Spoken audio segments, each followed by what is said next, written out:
Students, जैसा कि हमने पीछे प्रीवियस लेक्चर में हमने सिंपल हार्मोनिक मोशन के बारे में पढ़ा था। सिंपल हार्मोनिक मोशन क्या होती है, ऑसिलेशन, वाइब्रेशन के बारे में हमने पढ़ रखा है। उसके बाद इस time period of simple harmonic motion भी हमने पढ़ लिया है। अगला जो हमारा टॉपिक है सिंपल हार्मोनिक मोशन की एक एग्जांपल है सिंपल पेंडुलम। सिंपल पेंडुलम क्या होता है कि हमारे पास एक हमने बाब लेना है, छोटा सा बाब लेना है, उसको हमने एक स्ट्रिंग के साथ रस्सी के धागे के साथ बांध देना है। ठीक है, ये हमारे पास धागा, हमने इस बाब को यहाँ बांध दिया है। ठीक है, और इसको किसी भी रिजिड बॉडी के साथ हमने अटैच कर देना है। ठीक है, अब हमने करना है इसमें क्या है कि सिंपल पेंडुलम है क्या है कि अब हमने इसमें बाब हमने ये हमारे पास ओ पोजीशन है, मीन पोजीशन इसकी। ठीक है, मीन पोजीशन, और हमने इसको यहाँ से वाइब्रेट कराना है जो हमारे पास ए पोजीशन होगी, और ए पोजीशन को हम नाम देंगे एक्सट्रीम पोजीशन का, एक्सट्रीम पोजीशन का। ठीक है, एक्सट्रीम पोजीशन का। और यहाँ से जो ये वाइब्रेट होना शुरू हो जाएगा तो ये हमारे पास दो पॉइंट आते हैं, इसकी दो स्टेज आती हैं। ये हमारे पास बी, और इसको भी नाम देंगे हम एक्सट्रीम पोजीशन का। ठीक है, अब जो हमने इस बाब को यहाँ से पुल करना है, पुल करने से ए पोजीशन से पे ले गए, यहाँ से अब हमने इसको छोड़ा है तो ये जाएगा बी पोजीशन पे। इस तरह ये वाइब्रेशन होना इसकी शुरू हो जाएगी। ठीक है, तो हमारे पास ये एक इसका चक्कर जो है वाइब्रेशन जब दोबारा ए पॉइंट पे आएगा उस वक्त इसकी मुकम्मल होगा, एक वाइब्रेशन उस वक्त इसकी मुकम्मल होगी। ठीक है, अब इस पे हमारे पास दो फोर्सेस एक्ट कर रही हैं। ठीक है, पहली फोर्स जो है वो इस बाब का जो वेट है mg, ये बाब जो है जमीन पे लटक रहा है, mg जो इसका अपना मैस जो होगा वो m होगा, और जो इसके जमीन पे लटकने की वजह से ग्रेविटी इसके अंदर आएगी तो वो हमारे पास होगा g। तो हमारे पास दो फोर्सेस हैं, एक ये जो फोर्स है वो टेंशन इसकी होगी स्ट्रिंग की, टेंशन इन द स्ट्रिंग। ये हमारे पास दो फोर्सेस इस पे एक्ट कर रही है, tension in a string. There are two forces, forces हमारे पास दो हैं। कौन कौन सी हैं? एक हमारे पास है weight of mass of bob, दूसरी हमारे पास है जी tension in a string, tension in a string. ठीक है, अब हमारे पास इसमें ये जो दो फोर्सेस आए हैं, अब इन दो फोर्सेस को हमने कंपोनेंट्स में आगे रिजॉल्व करना है। ठीक है, कंपोनेंट्स हमारे पास कौन कौन से दो आएंगे? हमारे पास एक तो जो कंपोनेंट आएगा जो weight mg cos of theta और mg sin ऑफ थीटा। ठीक है, अब हमारे पास जो weight mg can be resolve into two rectangular components. One component जो होगा वो mg cos of theta along the string, ये जो हमारे पास एक कंपोनेंट होगा इसका बाब का, वो इस स्ट्रिंग, ये जो धागा जिसके साथ हमने बांधा हुआ है वो इसके अलोंग होगा। ठीक है, mg cos ऑफ थीटा होगा। ठीक है, अब दूसरा जो है वो हमारे पास ग्रेविटी की वजह से, जो बाब जमीन की ग्रेविटी की वजह से उसको कश कर रहा है, वो हमारे पास होगा mg sin ऑफ थीटा। ये हमारे पास पोजीशन है इसकी ए ओ बी। ठीक है, अब हमारे पास दो कंपोनेंट्स आ गए हैं, एक हमारे पास है जी mg sin ऑफ थीटा और दूसरा जो है हमारे पास mg cos of theta. One component mg cos of theta along the string and second is tension in the there is no motion along the string। उस वक्त उसमें जो मोशन, उसमें स्ट्रिंग में मोशन नहीं, हरकत नहीं होगी। ठीक है, वो अपनी मीन पोजीशन, इनिशियल पोजीशन पे होगा। ठीक है, it that component will produce oscillation of the pendulum. जो ही हम उसको वाइब्रेट कराएंगे तो जो वाइब्रेशन कराएंगे तो उसके अंदर फोर्स प्रोड्यूस होगी, उसकी वजह से ये जो हमारे पास वेट आएगा वो होगा हमारे पास mg, और हमारे पास जो इसमें दो कंपोनेंट्स आए थे वो कौन से थे? हमारे पास थे mg cos ऑफ थीटा और mg sin ऑफ थीटा।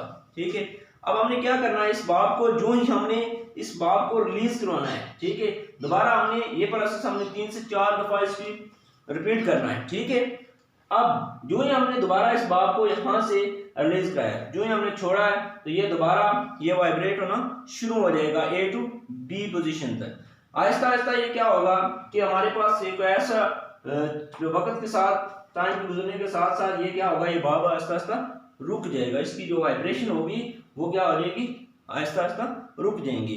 जितना वो टाइम हमारे पास कैलकुलेशन होगा हम उसको स्टॉपवॉच की मदद से हम उसको कर लेंगे कैलकुलेट। ठीक है, हमारे पास फॉर एग्जांपल हमने अगर देखा है कि हमने यहाँ से जो ही हमने इसको हमने बाब को यहाँ से छोड़ना है, जो ही हमने बाब को यहाँ से छोड़ा, ठीक है, तो जो ही हमने बाब को यहाँ से छोड़ा तो हमने स्टॉपवॉच को ऑन कर लेना है ए पोजीशन पे।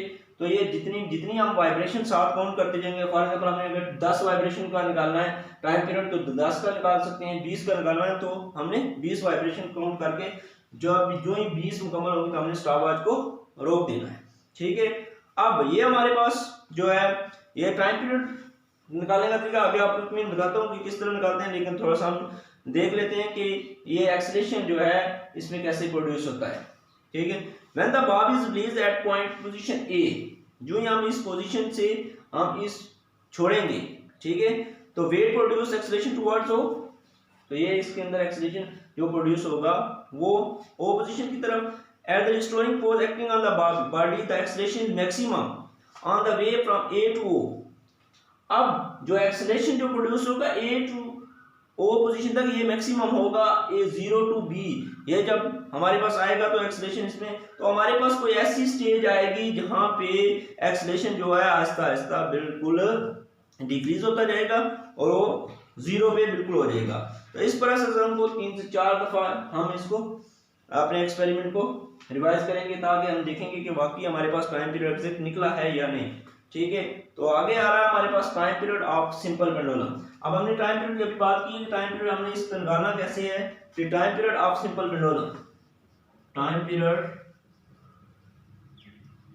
Of simple pendulum.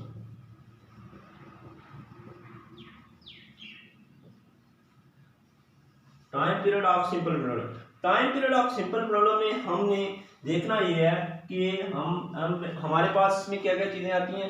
Time period में हमने एक तो इसकी स्ट्रिंग देखना है, लेंथ पे डिपेंड करता है, दूसरा हमारे पास इसकी ग्रेविटी होगी। ठीक है, तो हमारे पास हम इस यूनियन से इसको टाइम पीरियड निकालेंगे t is equal to 2 pi square root of l over g। अब देखें हमारे पास ये यूनियन आई है t is equal to 2 pi square root of l over g। l हमारे पास क्या है, इसमें लेंथ ऑफ स्ट्रिंग है, ये जितनी भी धागे की लंबाई होगी वो गिवन होगी हमारे पास, या हम खुद उसको फुटिंग मदद से पैमाइश कर सकते हैं कि यहाँ से लेके इसके। अब इसको पैमाइश करने का भी तरीका आपको बता दूं कि किस तरह पैमाइश करनी होती है। हमारे पास फॉर एग्जांपल ये हमारे पास बॉब है, ये हुक वाला बॉब होता है इस तरह। ठीक है, अब देख यहाँ से आपने एक एंड से इसको आपने फुटे की मदद से पैमाइश करनी है यहाँ, लेकिन इसको हुक समेत आपने यहाँ तक इसकी पैमाइश नहीं करनी, बल्कि आपने यहां तक आपने इसकी पैमाइश करनी है। जैसा कि आपको बता देता हूं कि आपने ये फुटा यहां पे रखना है एक एंड पॉइंट पे, अब हुक समेत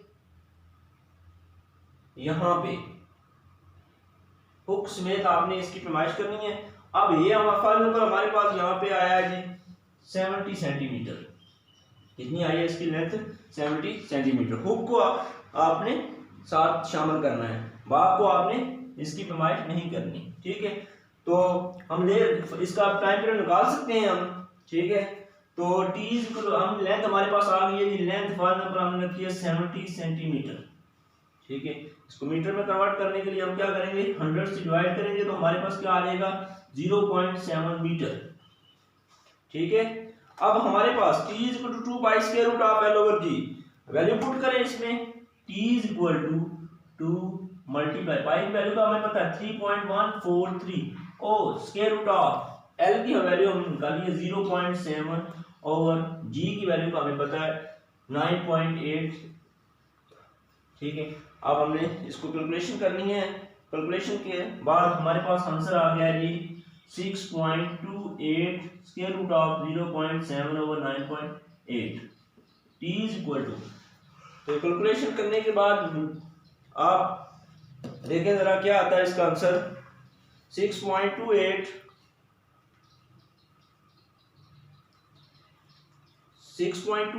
मल्टीप्लाई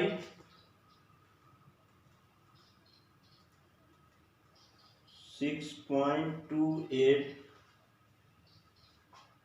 मल्टीप्लाई बाई 0.7 डिवाइड करेंगे इसको हम 9.8 पे 9.8 तो हमारे पास ये आया जी 6.28 स्क्वायर रूट ऑफ इसको 0.7 को डिवाइड करने से हमारे पास आया जी 0.071। अब इन दोनों को मल्टीप्लाई कर लें 6.28 तो हमारे पास आंसर आ गए जी t is equal to 0.448 second. ठीक है, ये हमारे पास जी इसका time period of simple pendulum. ठीक है, जैसा कि आपने सिंपल पेंडुलम के बारे में पढ़ा है, पेंडुलम एक्चुअली है क्या? पेंडुलम जो है is a letter word which mean hanging, लटकाने वाली चीज कोई भी हो सकती है। ठीक है, फॉर एग्जाम्पल आपको सिंपल ये बच्चे जो बांटे खेलते हैं ये भी पेंडुलम ही हो सकता है। फॉर एग्जाम्पल आप इसकी ये भी मिसाल दे, कोई भी आप सिंपल जो है बाब ले लें उसको आप कह सकते हैं ये पेंडुलम है। ठीक है, तो ये पेंडुलम किसने इजाद किया? पेंडुलम जो है एक साइंसदान था 1656 में एक साइंसदान था Christian Huygens. Simple pendulum invented by, ये ऑब्जेक्टिव आ सकता है, इन्वेंटेड बाय 1656। किसने इजाद किया है? Christian Huygens.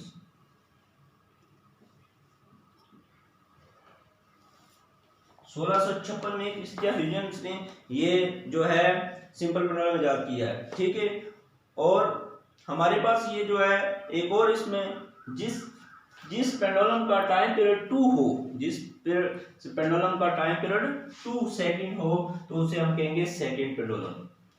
सेकंड पेंडुलम बात यहाँ पे एक बॉक्स में दी गई है, तो आपको ये भी ऑब्जेक्टिव में बता दूं। सिंपल सेकंड पेंडुलम क्या आता है कि a pendulum whose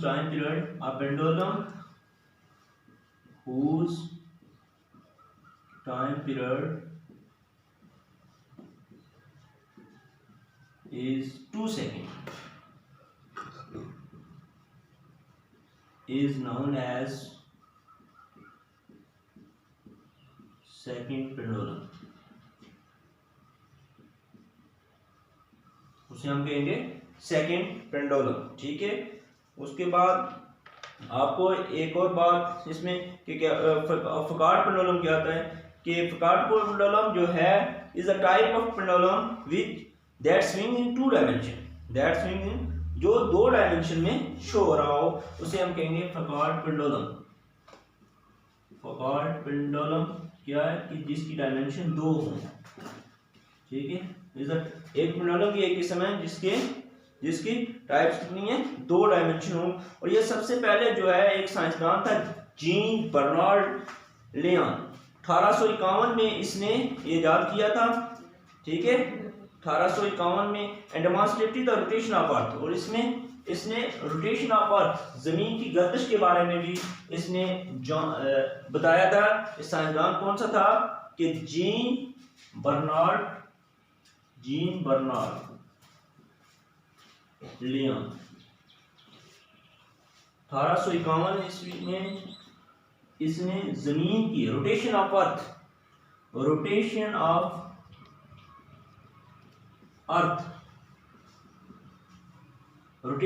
के बारे में भी इसने पता लगाया था। ठीक है, और उसके बाद इसने rotation that did not require astronomical observation, बगैर ये इसने मुशाहिदा किए हुए ये हमें बात इसने 1851 ईस्वी में ये बताई थी। ठीक है, उसके बाद हम देखेंगे ये डिपेंड किस चीज़ पे करता है। अब डिपेंडेंस ऑफ टाइम पीरियड है वो जो है ना ये मैस ऑफ बाब पे डिपेंड करता है ना ही एम्पलीट्यूड पे, ये सिर्फ और सिर्फ ऑसिलेशन पे ही डिपेंड करता है। ठीक है, ऑसिलेशन पे ही डिपेंड करता है इसकी, ये आप डिपेंडेंस भी आपको याद होनी चाहिए, ये भी ऑब्जेक्टिव में पूछी जा सकती है बात कि ये डिपेंड किस चीज पे करता है। Dependence of pendulum, dependence of pendulum दो चीजों पे डिपेंड नहीं करता, बल्कि ना ही उस पे कि ये मैस ऑफ बॉब जो है ना उस पे डिपेंड करता है, मैस